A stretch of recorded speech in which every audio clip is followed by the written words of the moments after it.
Agora já acionando então a Agatha Meirelles, também no Rio de Janeiro, exatamente para falarmos isso que a Ana já colocou, em relação à denúncia por parte da PGR, denunciando o Wilson Witzel. Agora, Agatha, eu estou vendo um número aqui assustador, você confirma isso? A PGR suspeita de que o Witzel pode ter recebido mais de 200 milhões ou quase 300 milhões de reais em propina. Isso foi dito? Faz parte mesmo da denúncia, Agatha? Boa tarde, querida.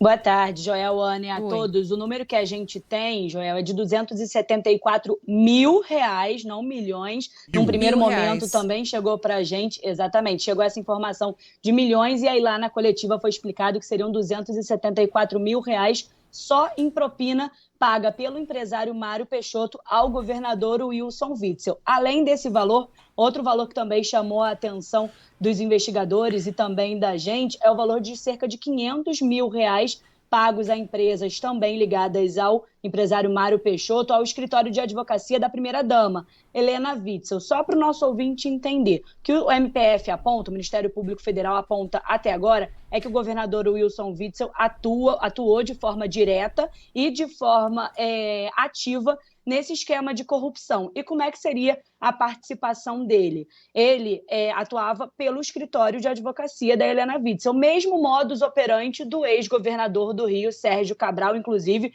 isso foi falado pelo procurador da República, Eduardo Elrage. Como é que funcionava? Os empresários pagavam um valor para o escritório de advocacia, só que o serviço não era prestado. E aí, o que depois de investigar...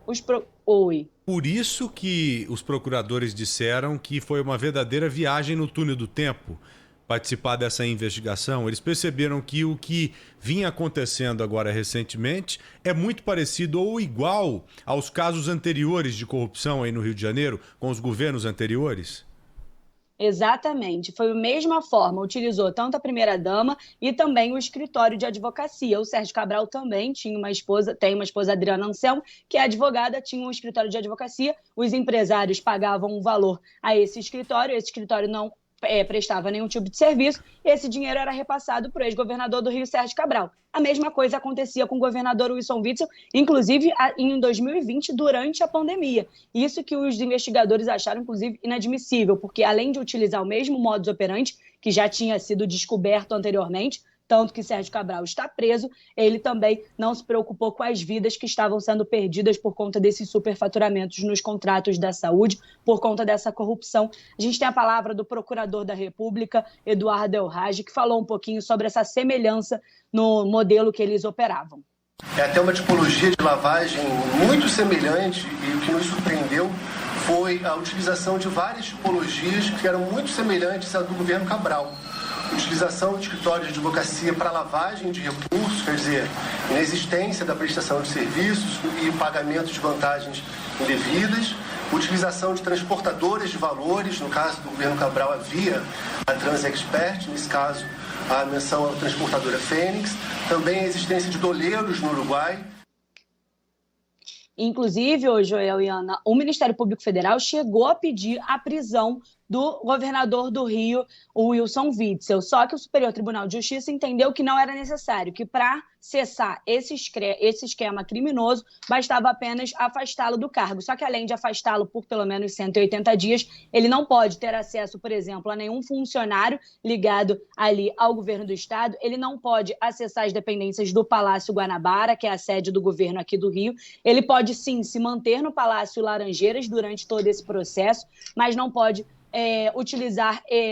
só pode utilizar os serviços diretos. Por exemplo, a segurança ele vai continuar tendo, óbvio, mas ele não pode utilizar, por exemplo, nem falar com funcionários da Secretaria Estadual de Saúde ou que não sejam ligados diretamente a ele. Então, nesse momento, ele continua no Palácio Laranjeiras, que mais cedo foi alvo de busca e apreensão, que é a residência oficial do governo do Estado. Foram mais de 4 equipes por lá, que também onde estava a primeira-dama aqui do Rio, Helena Witzel, e apesar do governador se dizer indignado e falar sobre jogada eleitoral, lá na coletiva do Ministério Público Federal, o procurador Eduardo Elrage reforçou que não tem nenhum caráter eleitoreiro nessa denúncia e que, inclusive, as provas estão nas 400 páginas escritas pelo próprio Ministério Público Federal. A gente teve acesso a essa denúncia. Claro, estamos lendo aos poucos, mas a gente já pode adiantar, Joel e Ana, que a delação premiada do ex-secretário de Saúde, Edmar Santos, por exemplo, dizia que o presidente da Assembleia Legislativa aqui do Rio, André Siciliano, atuava e comandava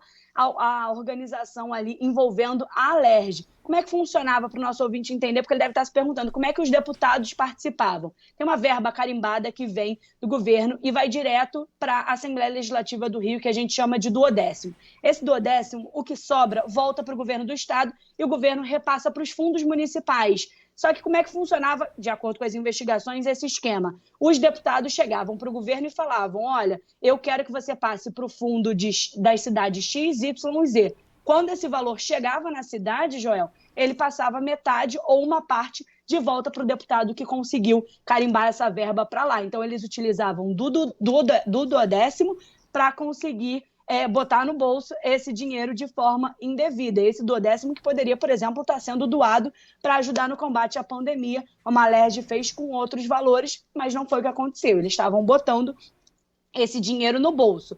Outro poder que também está sendo investigado, eu sei que é muita informação, vocês podem me interromper e perguntar a qualquer momento. Outro poder que também está envolvido é o Poder Judiciário. O ministro do Tribunal Regional do Trabalho, Cláudio Cruz, ele também estaria envolvido, inclusive a casa dele foi alvo de busca e apreensão pela Polícia Federal.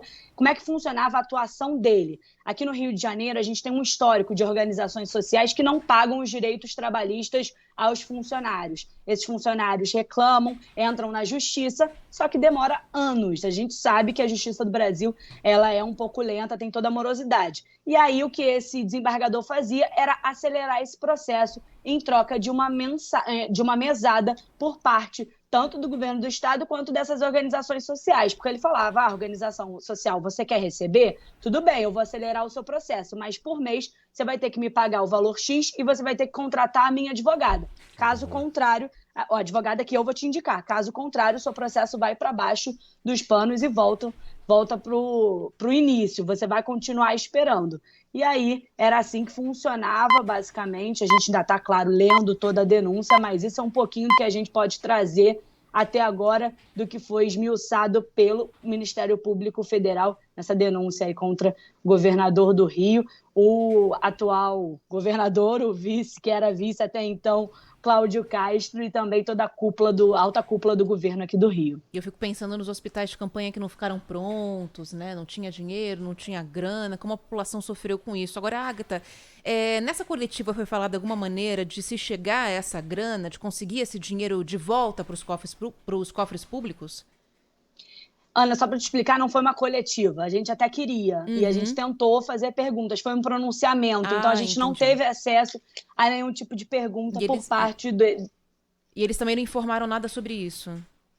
Não disseram se esse dinheiro seria devolvido de alguma forma, mas disseram, inclusive na denúncia tem todos os comprovantes, as transações bancárias, os acessos aos e-mails. Tem uma parte, Joel e Ana, que mostra um e-mail que foi enviado pelo governador para o e-mail da primeira-dama com um contrato. Olha só, assina esse contrato aqui que eu já arrumei tudo para você. E aí esse e-mail foi enviado para ele assinar esse contrato e depois parte voltar para ele, né? Que horror, que horror. A Agatha tem muito trabalho pela frente. São quantas páginas a denúncia mesmo? 400 e quantas? 403 páginas. É um livro inteiro que ela vai ler agora à tarde. Eu não sei o que é pior, Ana e Agatha. Aquele tiroteio todo de ontem, antes de ontem, 20 e tantas horas de tiroteio, ou esse tiroteio que tomamos conhecimento aí no Rio de Janeiro hoje pela manhã. Acho que um é consequência do outro também, né? Sim. Vamos falar a verdade, né? Se o tráfico, o crime organizado tomou conta aí do Rio de Janeiro, é porque permitiram isso. Nunca ações eficazes aconteceram, muito na desculpa de não ter dinheiro. Por que não tem dinheiro? Onde está indo o dinheiro? Porque o dinheiro está indo para o ralo. Está saindo pelo oceano. Ralo não, é bolso. É bolso mesmo, verdade. Bom, Agatha, muito obrigado, viu, querida, pelas suas informações. Parabéns pelo seu trabalho aí. Um grande abraço, bom final de semana. Obrigada, Agatha. Posso fazer um último pedido para vocês? Claro. Deve. Eu não sou o gênio da lâmpada, mas pode fazer sim, Agatha.